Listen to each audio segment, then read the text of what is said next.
Okay, so I will be ultimately making a series of videos about the brand new 4090 ROG Strix gaming video graphics card.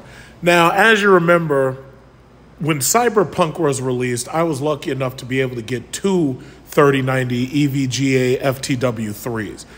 This year, I'm actually very disappointed.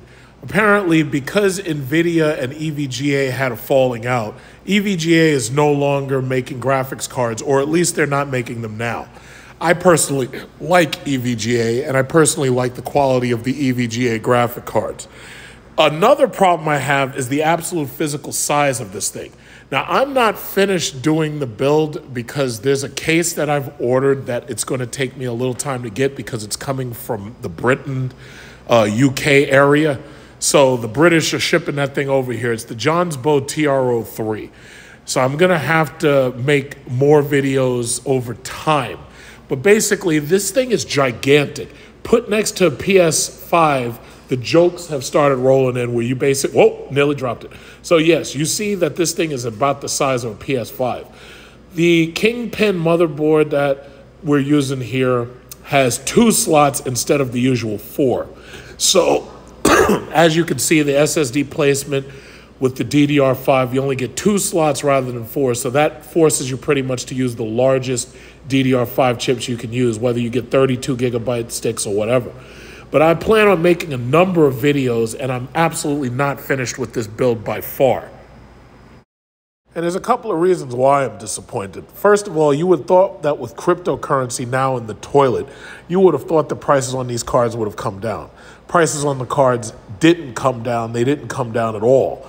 So the same, I spent $17.99, which came out to like $19.55 plus tax for the two 3090s that I bought back when Cyberpunk was released. Now you got to get a new power supply. So this 1600P2 EVGA is able to pretty much handle anything you throw at it. But this is a $350 PSU, unless you're lucky enough to get it on sale. Then there's the physical size of this card. I told you that I'm getting the Johnsbow TR03 case. That case is large and it's also tetrahedral, and I like tetrahedral cases.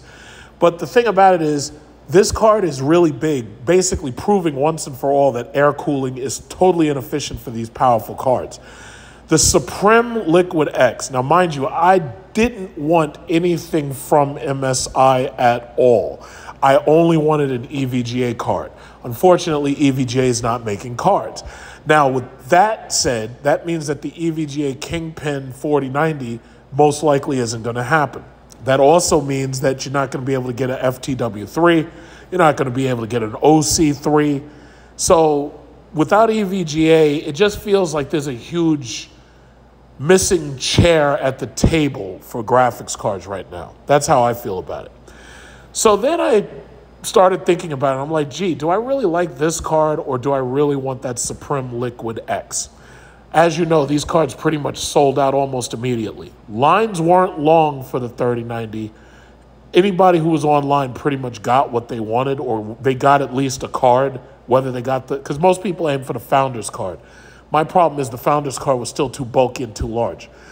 The Supreme Liquid X and any other liquid-cooled card takes up just 2 slots, and you use the AIO cooling radiator in your case and point it towards an empty space, and that's able to keep this card completely cool using liquid cooling. I have a liquid cooled CPU, 13900K, and I wanted a liquid cooled GPU this time around instead of air cooling. I don't like air cooling anymore.